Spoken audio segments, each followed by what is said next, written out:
Global TV talk show, we're continuing this terrific series with Ron Cooper and Marty Cooper, the cooperculture.com. This is all about trust in the workplace as well. It could be anywhere, but trust, building it, enlarging the scope, and correcting things if there's a misread or misinterpretation, all within a workplace environment. Ron and Marty Cooper are literally experts at this. Here's Ron and Marty. Ed, thank you. I appreciate the opportunity to be with you, your audience. The last session we spoke on trust, exactly what that is, and just how to build, develop trust, and so forth. And we mentioned very quickly that it takes a while to build trust. It will take much longer, and in some cases, some instances, you'll never reestablish trust if you betray a person's trust and so forth. But when trust is a part of your trait, your character, it's what you do, it's a brand, so to speak. When trust is developed, people know, there's no doubt, they can trust you. We want to link that with respect. And Marty and I want to do what we can to help people develop that trust and respect. And when those two work together, and they are a natural part of our character, it's not just a plaque on the wall, but we're living it, we speak it, trust and respect, then confidence will largely follow. And Let Ed, me jump in and ask you if disappointment, of course, it plays a role at first. That's the first, like, blanch, oh, I'm disappointed. And then the betrayal becomes front and center. Is that correct? yes, I and Ed, all of those kind of emotions can happen. But Marty and I know, having worked through life experiences, that when the trust factor is embedded in us, okay, you have the comfort of saying that, well, yeah, I'm disappointed. And then we can talk about the details of whatever it is that caused that disappointment. And we can go through each of the factors, whatever it was that I did, said that caused the disappointment, and we can get it resolved right away. We will. And your trust in me, Marty, the culture is I trust that we can discuss this, and my reputation, and in this hypothetical situation, Ed, your reputation is not going to be tarnished or marred at all. That no, I trust that we can discuss this civilly, and we will reach an amicable solution. That's an aspect of trust.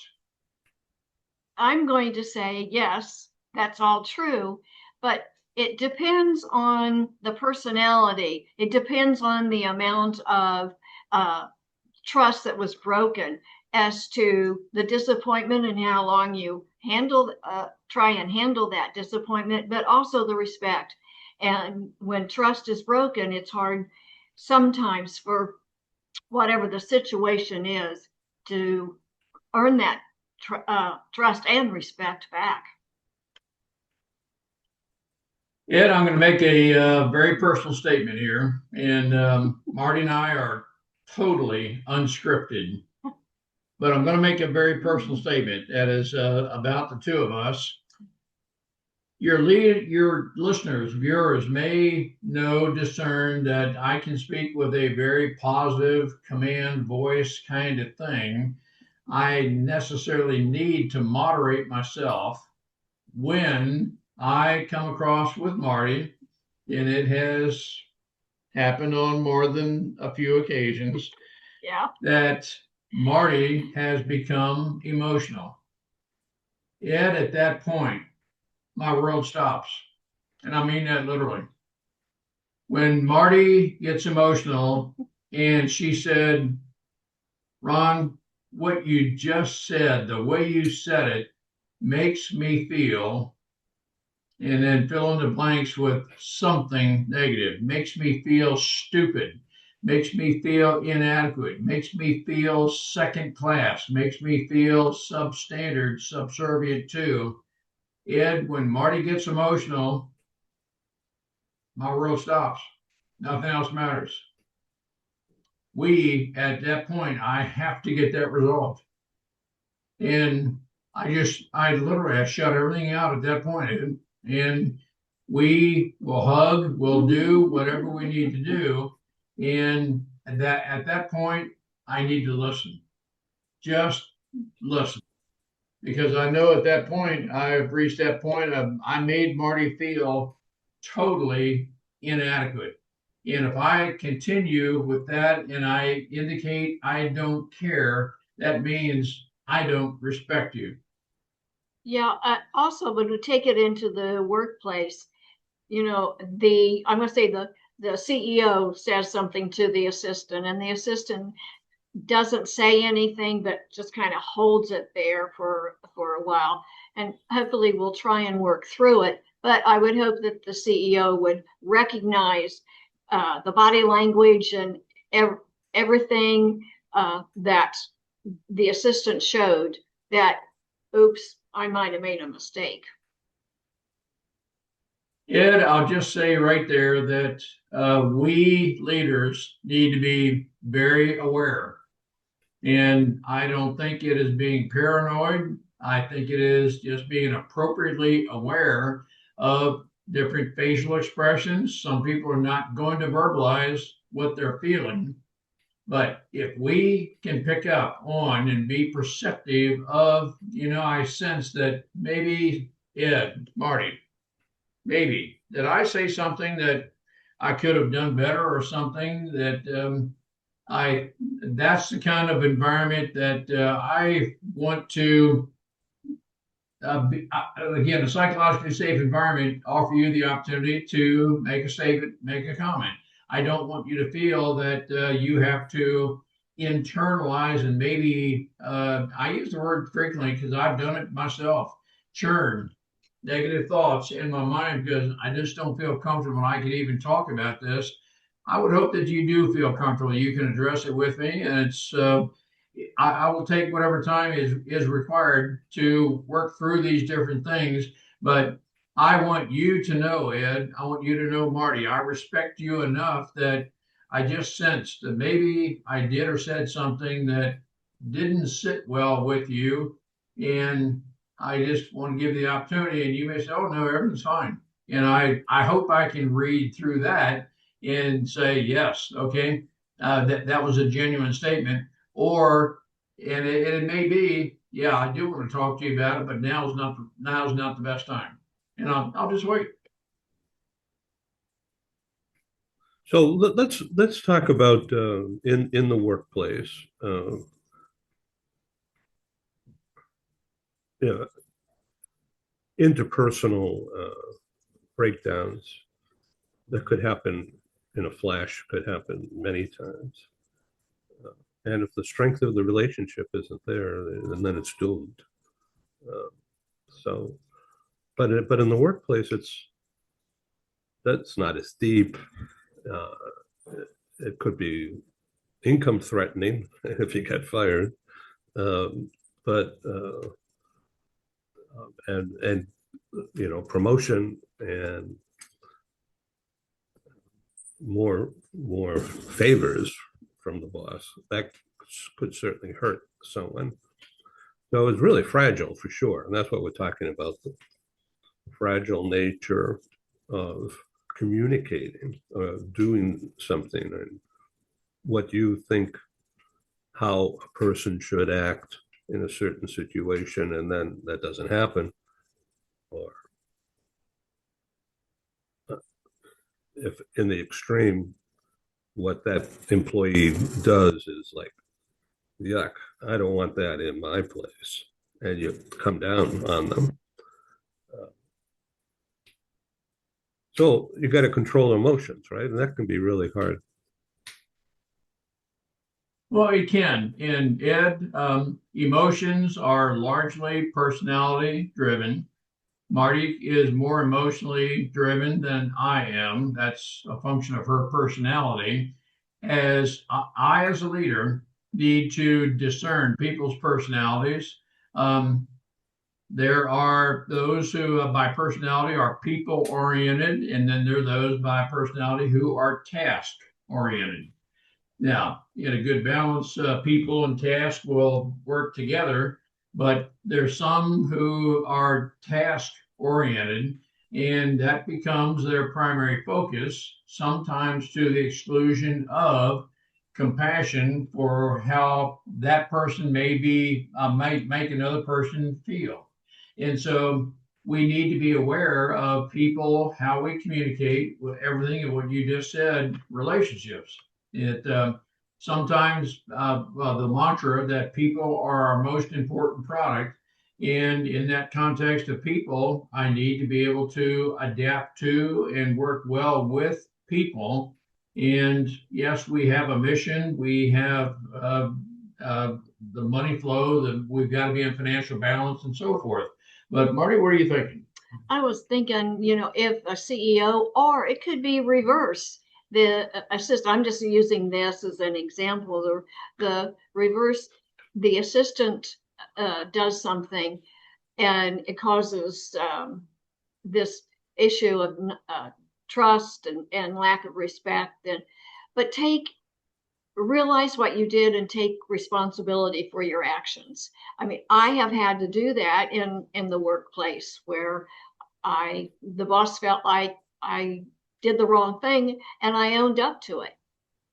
So I think one thing to help employees realize, yes, the boss cares, or the boss knows that the assistant cares, they take responsibility for their actions.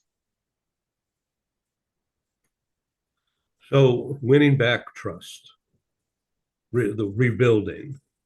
It is in some cases, Ed, we need to rebuild, and I think what Marty described is a momentary, but it's we're aware that okay.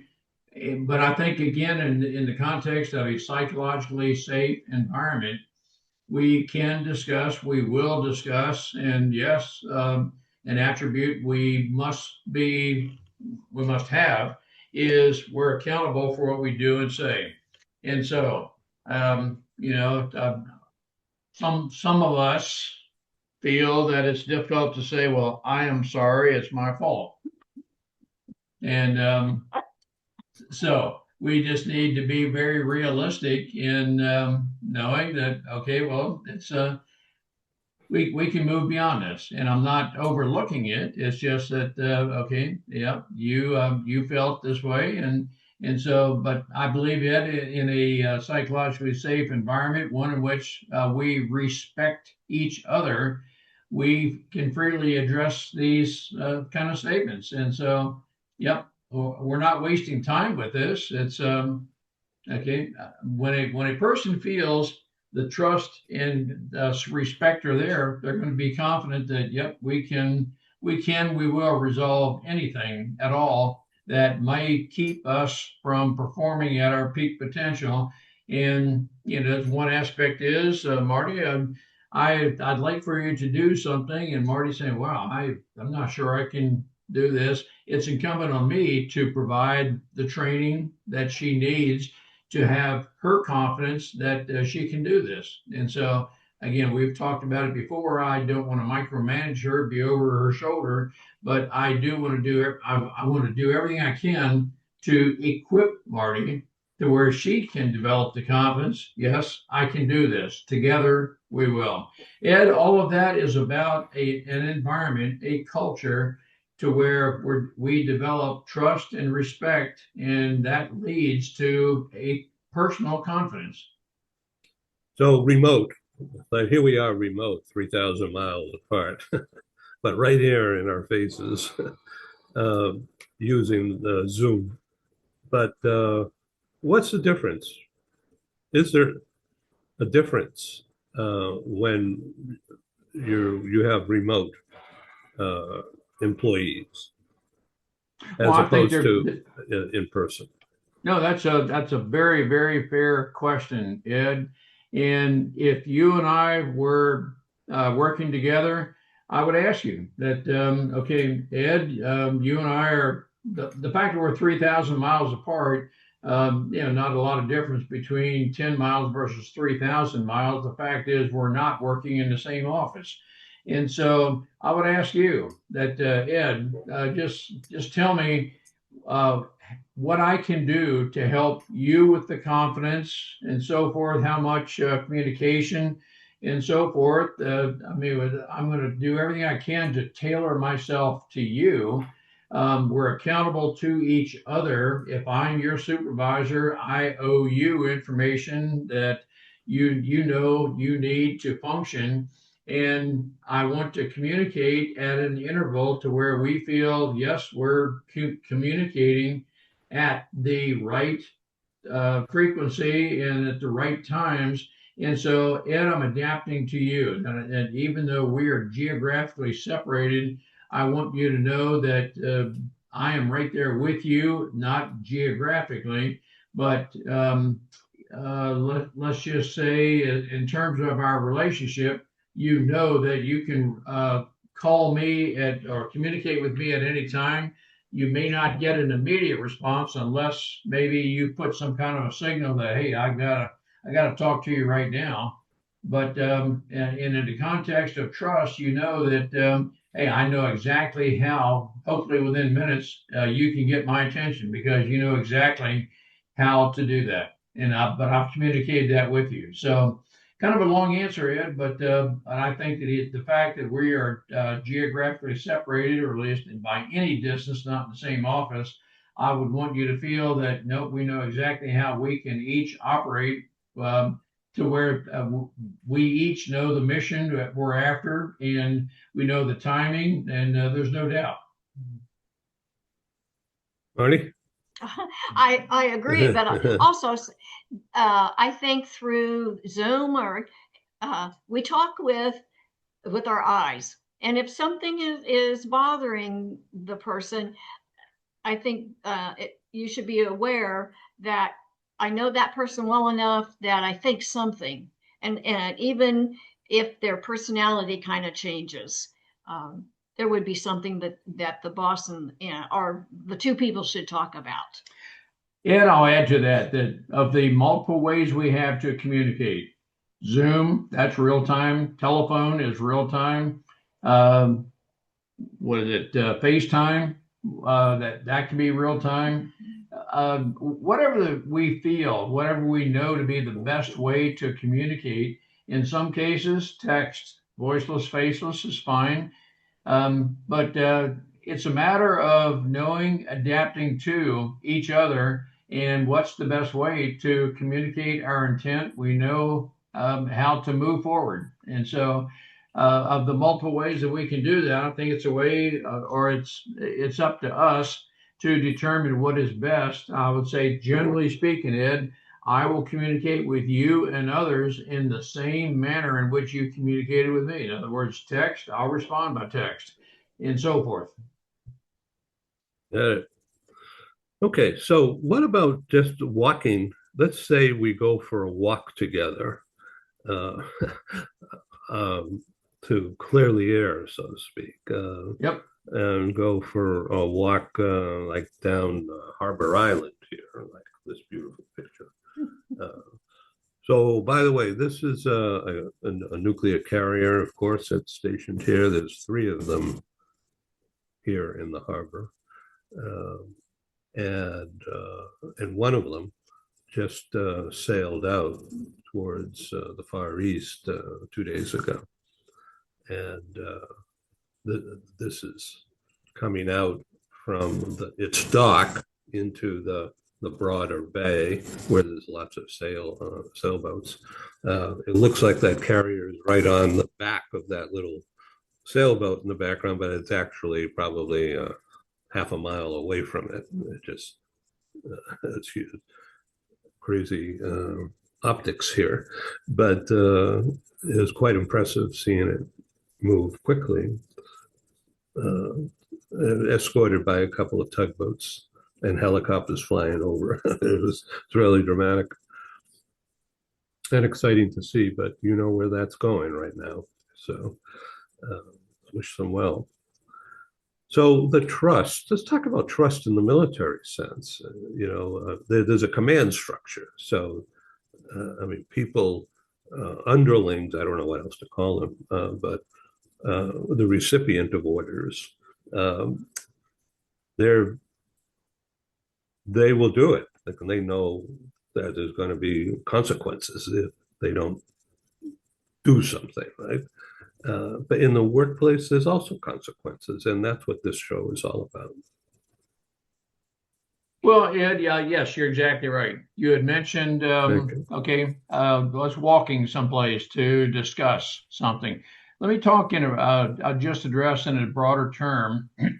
If I am a hierarchical type person, in other words, I outrank you, or my position is, and if I talk down to you, and I am not necessarily denigrating, but let's just say that I make it very clear to you that because of what I said, I'm expecting results. That I'm talking in a condescending way. I may get results, but they're probably going to be short-term, short-lived results. That you'll do whatever it takes to not be fired or whatever to avoid consequences. I would hope you don't respond to what I say to avoid doing something, but rather you want to promote the overall mission. And so it is a matter, Ed, of me addressing to you in a hopeful, helpful way. Now, if something comes across wrong, what's the best environment to discuss that? And I want to be in the right attitude. I hope that I can select a time or at least communicate with you. Ed, tell me what the best way is to work through this. And I may suggest, well, how about if we just walk down to Harvard? And you may or may not agree with that. And I'm not going to dictate where or how. I would hope to find a way that is best for you. And then the timing, the environment, and my attitude, everything, I hope to be right, that we can discuss whatever is right with the overall objective, that mission first, and that's military terms, but we have an objective to accomplish. I want to do what I can to help you align yourself, ourselves, with the mission. That is the objective. And so, what might I do to help clear the air to help you help our relationship so that we together can accomplish the mission better? That's ultimately what I'm hoping. And I don't know that I've addressed your question exactly right, Ed, but for different personalities, the timing, I would hope that we can have the best environment to achieve the greater good. Actually, you hit it uh, right on. With That's exactly what I was thinking about the boss, the manager, the leader, telling the underling the mission is the purpose here. What you did, I don't think is going to help that mission grow or be achieved. So therefore, I'm coming at the situation from that point of view rather than a personal attack. It's about correcting an approach that I saw you take. I don't think it's going to help the mission. And Ed, as people look at our website, thecooperculture.com, one of the very first statements you'll see is mission-centric culture. So we are about the mission, never to the exclusion of people. It takes people to accomplish a mission, but the two have got to work together. What is the mission? And then my objective as a good leader is to equip you to help accomplish the mission. But that's what it's all about, Ed. So the structure here is not a negotiation, it's a command situation, right? Well, and okay, let me just say that we have a standard we need to meet, and we don't want to lower the standard. No, we want to each of us uh, elevate ourselves, advance ourselves to reach the standard. And so, what do we need to do to reach the standard? Those whom we serve deserve to be led well, not by lowering the standards to accomplish less. So it's a recom. So the Okay. setting, the screenplay, if you will, that's what I'm thinking about. Is how do you communicate what needs to be done here in this situation? Um, do you, Ron has, for me, has a personal story he could tell you when General Flynn, you were at the Pentagon and how General Flynn responded to you and helped you, through that time. No, thank you for that story, I Marty. just want to make sure that's okay with you, Ed. Absolutely, yeah. This is exciting. I was a captain in the U.S. Air Force at the time, um, on what the Air Force called ASTRA, ASTRA, Air Staff Training Assignment, and it was a highly selective position. And I was in his office. As it turns out, he was a POW in the Vietnam War for a period of time. He had been promoted to a 3-star, and I'm talking with him, and he said, "Ron, I just want to tell you that I don't think you thought through this very well, the situation. And I want to tell you, Captain, in the presence of a 3-star, just the two of us, he quote tore me apart. Let's say no, a better term is dissected me. Well, what did I not think about very well? He worked with me, Ed. In this conversation may have been 30, 40 minutes where he dissected me and we discussed how I thought about how I reached a decision. What was my thought process? As it turns out, I did not think about everything that I should have thought about to reach the decision I did. At the end of the conversation, he did not leave me, quote, dissected and a lesser person. No, he reassembled me, so to speak, emotionally. I left that conversation thinking I am better as a result of this conversation than when I started it.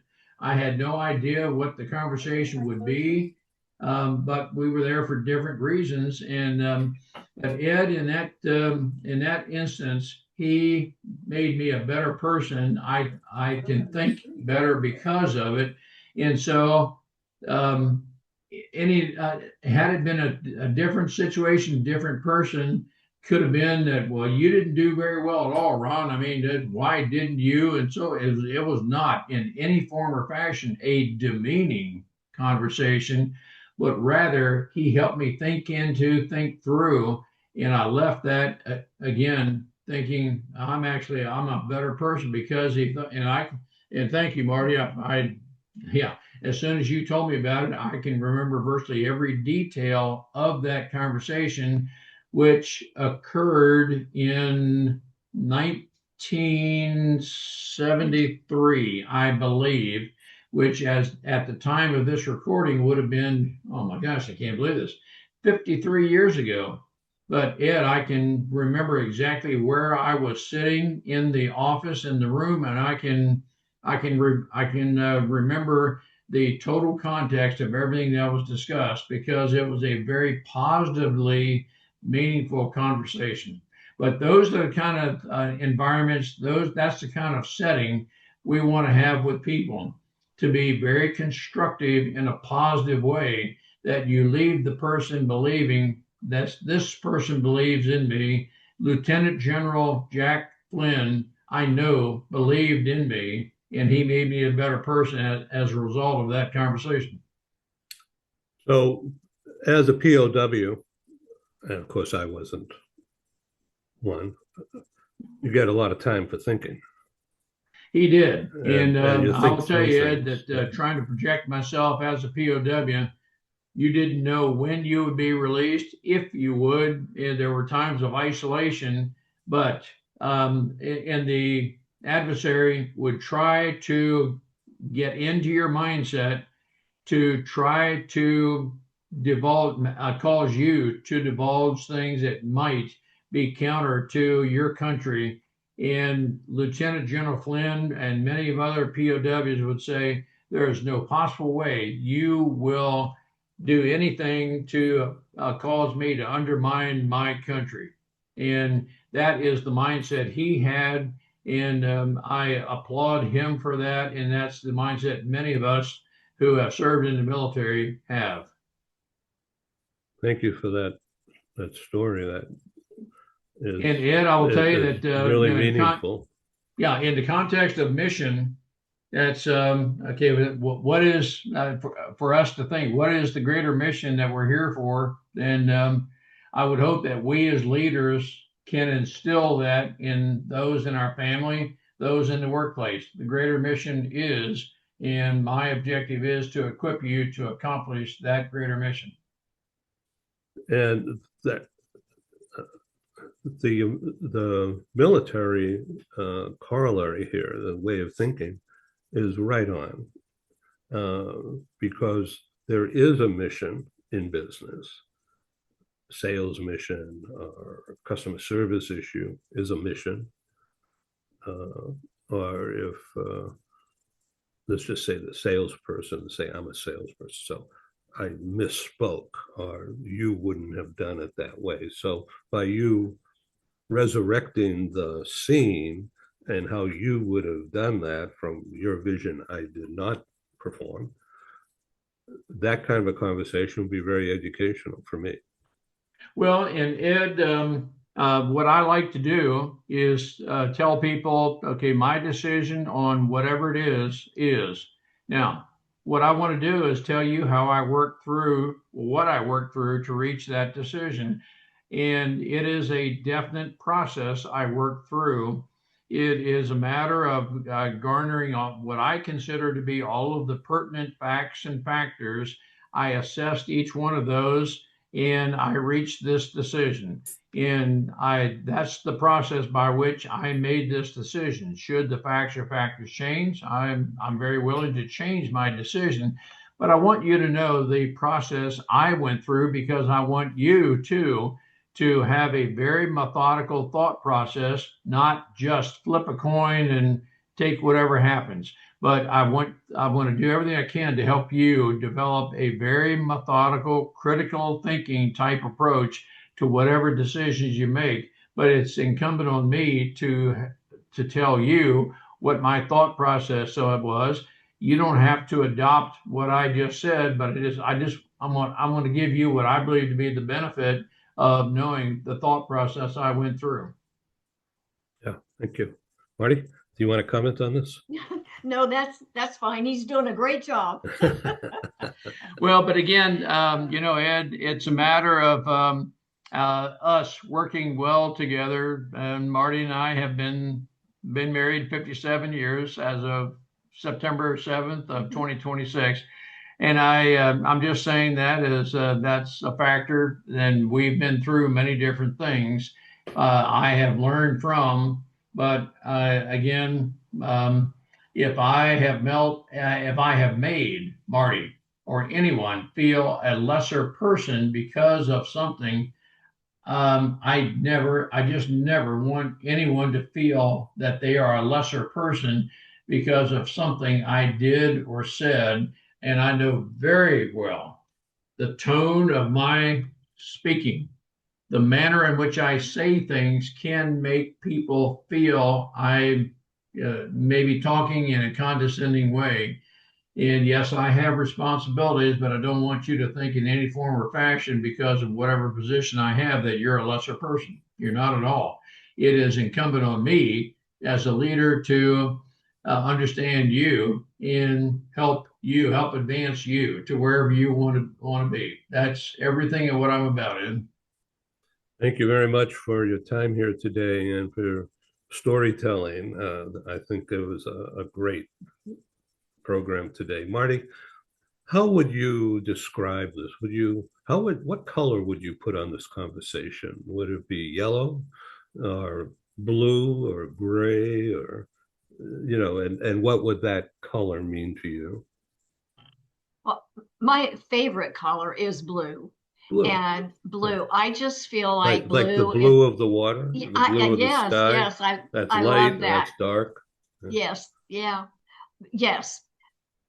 And so blue is relaxing for me. So that's what I would put the color of this conversation on blue, because we went through what you can do, what you need to do, and the results of working with people. Great. TheCooperCulture.com. Go. Thank you, Ed. I appreciate it. And as we would have the opportunity to work with companies to develop the culture that some of your listeners who might say, we're not quite there with this type culture, and you might be experiencing higher turnover than what you would like. And people stay with or leave organizations because of people and its culture, quite honestly. And leaders that have a great culture uh, exude the fact that they care about other people. And so, one of the aspects of culture is that I, as a leader within a company, I never want you to think that I would intrude in your home environment, but I know that whatever's happening at home, if it's not good and healthy, will eventually make its way into the company. And so, as a good leader, I want to let you know that I'm willing to work with you at home because I know that continuum between home and work. You're never going to leave your home situation at the front door of the office. That'll never happen. And so, no intent to intrude on anyone's life, but I want you to know that I care enough that I'll take whatever time is good to work with any home issue you may have, because I know that ultimately that's going to result in longevity. So, Ed, that's a lot of what we're about for culture. I think that is an excellent way to end this program today. And it describes the Cooper culture for sure, but it describes you as a guy. And your potential customers who are out there in the audience uh, would strive to find out who you are and that cultural aspect. Uh, so more than 60% of, according to LinkedIn, they watch what I do and measure uh, and then let me know. So more than 60% of the viewers of whatever programs I put out there across the network during the past month or so, since about Christmas time,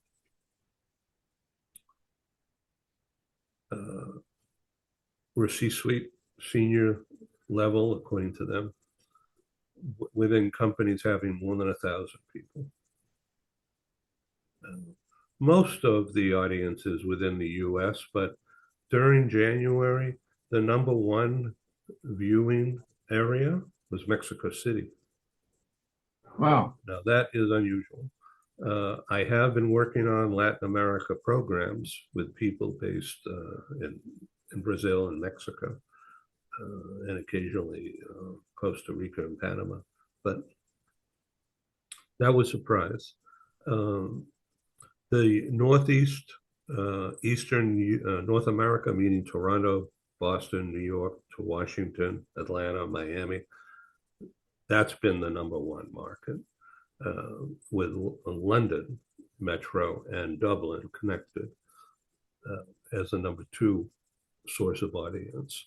Within that, 60% being senior level C-suite or senior level management in companies having more than 1,000. The research went a little bit deeper at the same consequential level of companies having more than 10,000 employees. That was a lower number, a lower percentage, in the 30s. At one time, they said it was 37%. Another time, it was like 31%. So it gives you an idea of who's out there. It's mainly LinkedIn, but through the LinkedIn, it connects with X and Facebook and other things. I want you to know who is going to look at this. Sure. Now, I don't have the exact person's name, but I know who the members are of these LinkedIn groups. And that's the bridge. That's all good. Well, to your credit, Ed, you've developed a good listening audience. Yeah, and it's a challenge to make it grow. And it takes money, but more than that, it just takes perseverance, because not every day is positive or Right. successful, whatever that means. So I've decided in January, now February, to reach out to executives at whatever senior level I could find, by going through the viewers and people who remark or like something. Most people don't write anything; they just put a like, um, if they want to, and then getting back to them. Say I just sent a little note back through LinkedIn, a private note saying thanks, and then I attach a copy of what I'll do with this video, for instance, or the last one, and then a couple of other videos that I think are outstanding in terms of equal level guests. Like, for instance, the product owner of AI for this big company called ADP, Automated Data Processing. She was my exclusive interview this past summer, and it's just was great TV. And that has been getting the most eyeballs during the past month in this pursuit of sending these shows out. And I'll do that with this one and the previous show also in a package. I just don't send one show. I send a variety, because you never know who's going to really look at this. So some people will like this. Other people would like to hear a softer approach. Who knows? It's it's a guessing game. So that's today's show. Thank you for participating. Yeah, thank you. Appreciate it. Yes. Take care. Bye bye. See you next Have a week. good day.